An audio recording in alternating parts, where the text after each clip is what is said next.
Well, that's the walk round that so many people have asked for recently. I've had to come out to a destitute lay-by to do this with a bit of fly tipping, because it's the middle of the, well, not the middle, it's the mists of the coronavirus shutdown sort of thing. So I haven't gone anywhere like supermarket car parks, they're full of people. After the walk round, yeah, I was going to just go over all the major parts. I'll come with the rear wheel next, but obviously it has, start with the big bits. A Volkswagen TDI 1900 diesel engine from a Golf or a Polo or any manner of vehicles of that kind of era. It has the mechanical pump, and then requires a bit of an ECU because it has the fly-by-wire control, but I managed to get that sorted using some circuitry I found on the internet. The next big bit is it has the standard 5-speed box. In fact, this box had to be replaced a little while ago, and it's come from a Caddy 56 plate. Whatever that means nothing to me. Obviously it's a diesel engine, so it needs a relatively large starting battery. So this is undersized for a diesel engine, but actually very big for a bike, and it does the job. Does the job quite well. It's out on the side because I needed a low seat. As you can see, the seat's very low on it. That's because I have a reasonably short leg, and I wanted, because it was a heavy bike, I wanted to get the centre, not the centre of gravity, I wanted the seat low enough so I could stand with both feet flat on the floor and hold the thing upright, and that's worked very well. And I'm just going to walk around and point out a few points of interest. The alternator is a Suzuki GSX alternator off things like the Bandit and GSX 11 and everything, and I've taken the gear off and brazed a pulley to it, so I've just got a single pulley to the main pulley of the engine. As far as the chassis is concerned, the front half is a Russian Dnieper, or however you want to pronounce it, and that bolts onto the front of the engine, and then I've built a bit of a subframe, which you'll see in a minute on the other side, that bolts to the rear of the engine, and the engine is actually a stress member in the middle.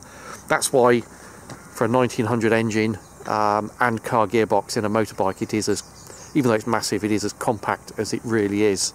Moving further around, handlebars are some random ones I found in a Breakers, because the engine has output for heater matrix for the interior of the car. I've brought those two tubes up, one here and one here, and I fed those into the handlebars, and that entry tube goes right to the end, so these handlebars are always toasty and warm. The radiator is a original mini radiator. I did try and use an original second-hand radiator from, it could easily be the 60s or 70s, but it was porous and knackered. But people are making authentic brass ones as pattern ones now that are cheap, and that's important because I needed to solder up the tubes and put the tubes in to fit, and it is actually on its side. So it's probably not visible here, so I've got a copper plumbing blanking gland and soldered it into where the filler cap was, drilled a new hole and put the filler cap on what was the side, which is now the top, and it allows me to route the tube out along there in a very compact manner. The front end, let's not go into portrait mode, is from a 1200 Bandit, partly because I had one, and partly because they're just about man enough. The springs could do with being a little bit stronger, but it works.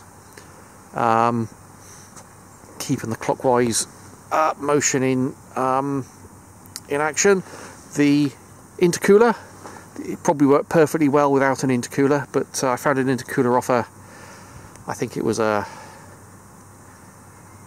Citroen Berlingo, I think, and that fitted well, so it allowed me to then have the plumbing for the intercooler to be as compact as you can get, and actually doing things like that, and the front radiator and a few other bits I'll get to, takes a lot more thought, effort, time, researching what is available measuring stuff up in the breakers than actually making it takes less time than working out how it's going to fit. If you've ever picked an intercooler up, seen how big some of them are, you know, again, to get one onto a motorbike, I mean, it's obviously there, but it's not like some of them across the front of the GTIs and stuff. Again, is compact. Then there's the turbo itself. Turbo here, which works. The fuel mix ratio isn't as optimum as it could be, so it smokes a bit when you really do give it a handful, or rather it smokes an awful lot when you give it a handful. But that doesn't matter, it returns me good economy when I'm cruising, and it shifts like hot snot when you give it a handful, so I don't really care. Again, it's your standard boy racer massive filter that fits quite snugly behind the intercooler and the plumbing. I was quite pleased with that. Even though the warm air's coming out the intercooler and probably up into the filter, I really don't care about that level of performance. Because it's fly-by-wire, I have a throttle pot from the twist grip. That took a bit of doing. What else is on this side? Yeah, the gearbox. It comes out through the original drive shaft, which would have been to the front wheel, so I've had to split the gearbox, weld the diff up, reassemble it. So the other output is just blanked off, diff's welded up, so you get output to the shaft. I can't use a motorbike bevel at the back because they have a ratio of approximately 3.5 to 1 or thereabouts. There's a whole range, but because the transmission comes out at about wheel speed, or actually at the speed the wheels go around at, you need something closer to 1:1. So I found this unit, which is off an Audi TT 4-wheel drive thing, and it's a unit that bolts onto the side of the gearbox, which, you know, oddly is the same sort of thing as the Volkswagen, Audi. It all seems to be the same manufacturer. And then I've had this is where it bolted onto the engine, and this is where it picked up the drive, and for various reasons I've had to put this back on. I don't know if it shows there, weld it to the boss behind it, and then this spins around at shaft speed, and I've made this bit with a nut in is to retain the oil. That's my fill hole now. I can't recall if there's a drain hole. There's certainly a fill hole to keep it with oil, because it would have been originally fed from the car gearbox oil. The rear frame, I don't know if anything's shown up there. I've not chosen the best light to do this in. It's bent round. I bought myself a simple hydraulic pipe bender and bent all the tube round, which then allowed me to bend this 50mm 5mm thick walls tube to make the swinging arm, which is a bit of a concoction. So is that showing up? I hope so. So in the middle there's the cush drive, which allows any misalignment as well as a bit of give in transmission, to then this big plate bit, which and we won't get into C, has a hub to take the rear wheel, and the rear wheel is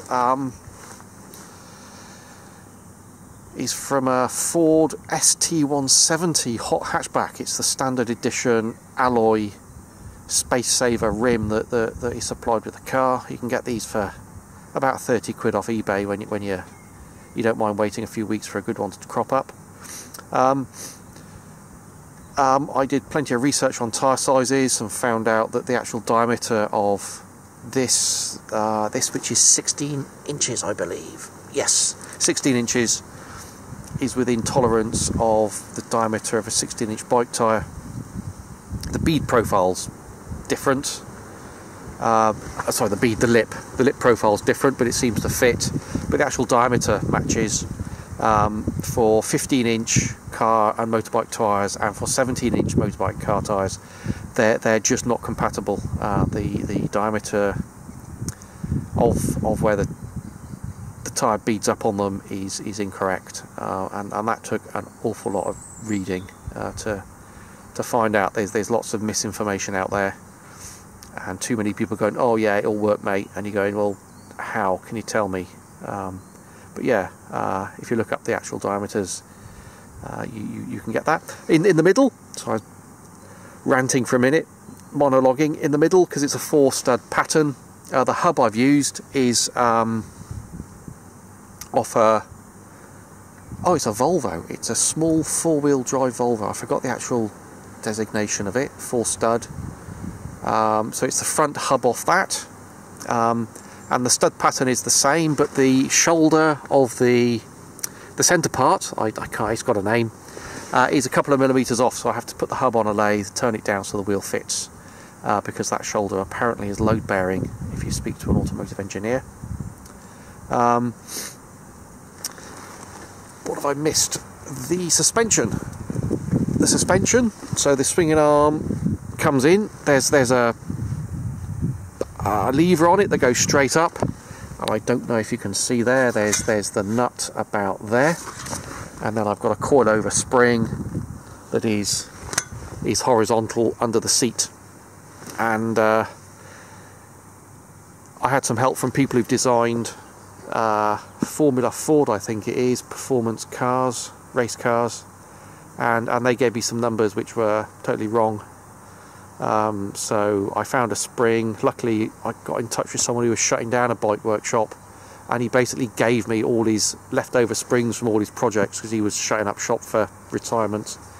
And I got one that almost worked, and then because I had one that almost worked, I was able to ring up a custom spring manufacturer and say, I want one exactly like this but 20% stronger, and they sent me one back, almost return a post, and it's perfect now. I'm sure if I'd have given them the design to start with, they'd have specified a better spring for straight off. But anyway, bits I've missed. Oh, I could probably talk about this for hours. And it's supposed to be a walk round. The clutch, yes, the clutch. The car clutch springs are immensely strong compared to motorbike springs. They're made for your foot to bash down on the lever. But with a motorbike, it's on your fingertips, and I did mess around, and no amount of levers or cables or hydraulics would get it to go. So let's turn the ignition back on. So what I did, let's turn it off. What I did was I have a cable, clutch, and I can operate that with, swap hands with the camera, if I can operate that with one finger with no stressing, and that controls the full clutch of a Volkswagen diesel engine. And the way I got that to work is, and again I've chosen the wrong light for doing this all in, is this unit here is a electric power steering module from a Clio, and I have this cable here is the clutch coming in. It comes in, it goes around the input shaft, which would have been the steering stem. I've not got a torch, so that goes around the steering stem, or what would have been the, you can see it a bit now, around what would have been the steering stem, and then there's a little return a return spring to keep everything tight. So if I can, again, I can't see if that's,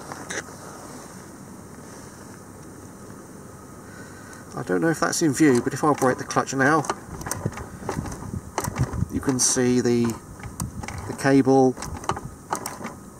pulling on the little chain that's going around the input shaft of the Clio power steering unit. And then on the other side, the output,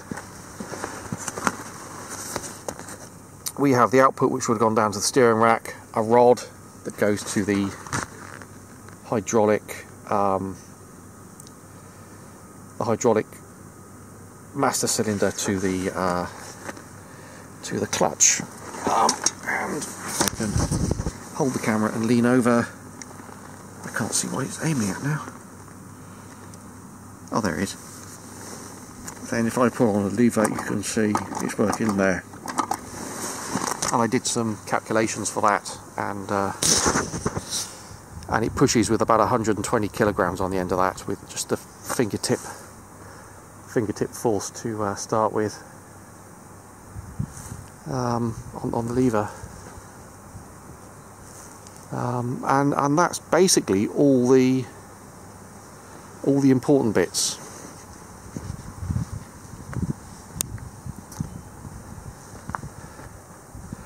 There's bound to be many other things on there that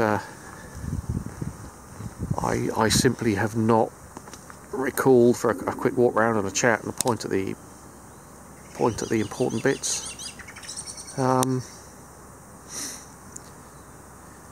Others than say it's been on the road, it's its 4th year on the road. I commute, so I do between 20 and 25,000 miles a year.